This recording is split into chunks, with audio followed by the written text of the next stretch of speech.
25,000,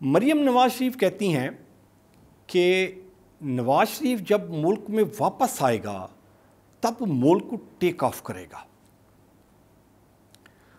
ابھی یہ مجھے تو سمجھنے میں پرابلم ہو رہی ہے کہ جی آپ مریم بی بی پہلے پتہ کر لیں کہ نواز شریف کا علاج کمپلیٹ ہو گیا ہوا ہے، وہ علاج کمپلیٹ کرا کے پاکستان واپس آئیں گے، کب واپس آئیں گے؟ آج آصف ہے وہ بیٹھا ہوا ہے، رانا ثناء اللہ وزیر داخلہ ہے وہ بیٹھا ہوا ہے، وزیر خزانہ اسحاق ڈار ہے وہ بیٹھا ہوا ہے، پرائم منسٹر اس کا بھائی بیٹھا ہوا ہے، احسن اقبال بیٹھا ہوا ہے، رانا تنویر بیٹھا ہوا ہے۔ کون سی ٹیم اس کی ہے جو نواز شریف کو ٹیک آف کرنے میں ہیلپ کرے گی؟ وہ ٹیک آف کرنے میں شہباز شریف کو ہیلپ نہیں کر رہی۔ ناظرین کرام، ایک اور اچھی خبر، روس سے تیل ہمارے پاس پہنچ گیا ہوا ہے۔ یہ پیور پوائنٹ جہاز کا نام ہے، اس پہ 45,000 میٹرک ٹن آئل آیا ہے اور وہ 183 میٹر لمبا جہاز ہے، اور 50,000 میٹرک ٹن چانسز ہیں کہ نیکسٹ ویک میں آئل پہنچ جائے گا۔ ایک گڈ نیوز ہے، لیکن گڈ نیوز عوام کے لیے نہیں ہے، اس کی وجوہات ہیں۔ خان نے جب پلان کیا تھا کہ میں نے رشیا سے تیل لینا ہے تو اس کے لیے وہ تھا کہ جی میں 40 سے 50 روپے سستا تیل ہمیں ملے گا اور وہ میں نے عوام کو ریلیف دینا ہے۔ ٹھیک، اس وقت مسلم لیگ نون اور ساری اپوزیشن، پی ڈی ایم اور پیپلز پارٹی، انہوں نے ایک پوائنٹ کیا، اور وہ یہ پوائنٹ تھا کہ جی پاکستان کے پاس وہ کوالٹی نہیں ہے، وہ ریفائنری نہیں ہے، وہ ایلیجیبلٹی نہیں ہے، وہ صلاحیت نہیں ہے جو رشین تیل کو ریفائن کر سکے۔ یہ خان نے ڈرامہ کیا ہے، یہ تیل منگوا نہیں سکتا خان وہاں سے، کیونکہ وہ تیل آ جائے گا، وہ ریفائن نہیں ہوگا، تو وہ ریفائن نہیں ہوگا تو مارکیٹ میں نہیں جائے گا، مارکیٹ میں نہیں جائے گا تو عوام کو ریلیف نہیں ملے گا۔ تو اب وہی ریفائنریاں بھی لگ گئی ہیں، ابھی رشین آئل بھی آ گیا ہوا ہے، 45,000 میٹرک ٹن آ گیا ہوا ہے اور 50,000 میٹرک ٹن نیکسٹ ویک میں آنا ہے۔ ایک تو یہ کہانی ہو گئی۔ پھر ایک نیوز چینل ہے، اس نے خبر چلائی کہ امید ہے کہ جی ابھی رشین آئل کے آنے سے عوام کو ریلیف ملے گا اور پیٹرول کے پرائسز کم ہو جائیں گے۔ ساتھ ہی مصدق ملک صاحب وہ آ کے پریس کانفرنس کرتے ہیں اور کہتے ہیں کہ جی پیٹرول سستا نہیں ہوگا، رشین تیل آنے کے باوجود بھی پیٹرول کے پرائسز کم نہیں کریں گے۔ کیوں بھئی؟ وہ کہتے ہیں کہ یہ اس پہ منحصر ہے کہ جی رشین آئل ہمیں کتنا تسلسل سے ملتا ہے، ریگولر آئل ملتا رہا تب ہم فیصلہ کریں گے کہ ہم نے عوام کو پیٹرول کے پرائسز کم کر کے دینے ہیں۔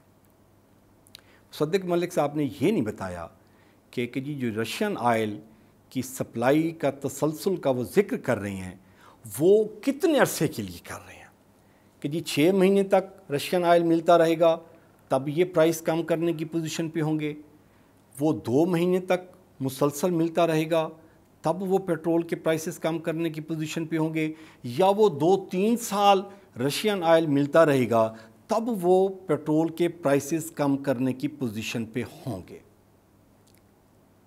اینڈ یہ ہے کہ جی رشین آئل آ گیا ہے، پیٹرول کے پرائس کم نہیں ہو رہے۔ اپوزیشن لیڈر راجہ ریاض صاحب مشہور ہیں، بڑے زبردست آدمی ہیں، انہوں نے کل ایک نجی ٹی وی چینل کو انٹرویو میں کہا ہے کہ جی مجھے اکتوبر میں الیکشن ہوتے نظر نہیں آ رہے۔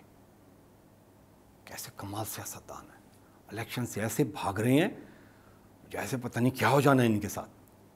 تو اس سے جب اینکر نے پوچھا کہ یہ آپ کیسے اس کو کہہ سکتے ہیں کہ اکتوبر میں الیکشن نہیں ہوں گے تو اس کو آپ ڈیلے کر لیں گے، تو وہ راجہ ریاض صاحب کہتے ہیں کہ جی آئین میں ایک شک موجود ہے جس میں حکومت اور اسمبلی کی مدت 6 مہینے تک بڑھائی جا سکتی ہے۔ تو پھر اس اینکر نے پوچھا کہ جی آپ کی کیا رائے ہے اس بارے میں؟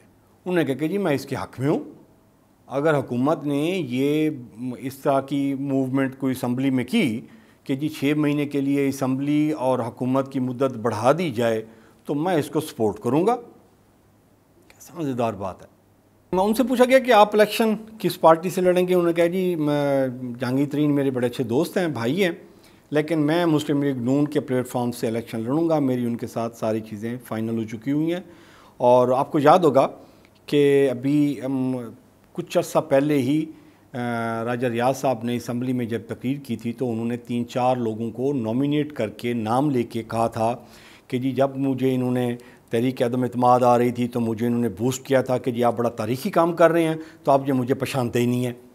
تو یہ گلہ کیا تھا انہوں نے کہ جی میرے ساتھ یہ کر رہے ہیں کہ میری وجہ سے، اور یہ اب اقتدار میں بیٹھے ہوئے ہیں، جھنڈے والی گاڑیاں استعمال کر رہے ہیں، سارے مزے کر رہے ہیں، تو اب یہ مجھے پہچانتے نہیں ہیں.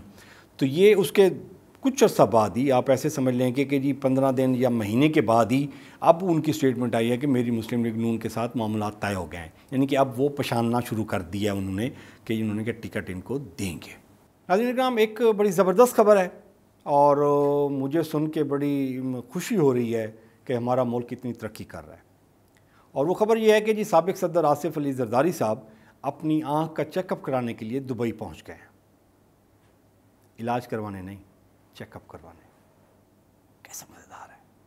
اور اگر آپ پیپلز پارٹی کے کسی بندے سے بات کریں، وہ کہتے ہیں کہ جی ہیلتھ میں ہم نے سندھ کو وہاں پہنچا دیا ہوا ہے کہ جی انٹرنیشنل سٹینڈرڈز کے ہاسپٹل بن گئے ہوئے ہیں، دنیا سے لوگ آ رہے ہیں ہمارے سندھ میں علاج کروانے کے لیے، اور آپ نام لیں ہاسپٹل کا تو وہ آپ کو ملے گا وہاں پہ. یہ اور حالت یہ ہے کہ جی سندھ کا ایک شہری اپنی آنکھ کے چیک اپ کے لیے دبئی جا رہا ہے. ظلم نہیں ہے؟ یہ نہیں ہے. پیپلز پارٹی زندہ باد. اور ناظرین کرام، ایک اور اہم خبر، استحکام پاکستان پارٹی جو ابھی میرے خیال میں 3 دن کی بیبی ہے، یہ بنی ہے. اور اس میں آج جہانگیر ترین نے وایا ٹویٹ پارٹی کے عہدیداران کا اعلان کیا ہے. صدر کے لیے انہوں نے نامینیٹ کیا ہے جی عبدالعلیم خان، جو ریئل اسٹیٹ ٹائکون ہیں اور ایک بہت بڑے میڈیا گروپ کے مالک بھی ہیں. یہ صدر ہوں گے استحکام پاکستان پارٹی کے. ابھی اس میں امپورٹنٹ چیز خواتین حضرات وہ یہ ہے کہ جی استحکام پاکستان پارٹی وہ یہ کہہ رہے ہیں کہ جی آپ ہماری پارٹی میں شامل ہوں اور ہمیں ووٹ دیں، ہم پاکستان کے استحکام پہ کام کریں گے. مسلم لیگ نون کس پہ کام کر رہی ہے؟ پاکستان پیپلز پارٹی کس پہ کام کر رہی ہے؟ پاکستان تحریک انصاف کس پہ کام کر رہے ہیں؟ تو استحکام پاکستان پہ سارے کام کر رہے ہیں. آپ نے کدھر جانا ہے؟ یہ تھا آج کا پروگرام اور یہ تھی نیوز فیکس. اور اپنا اور اپنے پیاروں کا خیال رکھیے گا. محتشم ترین کو اجازت دیجیے. اللہ نے کے بعد.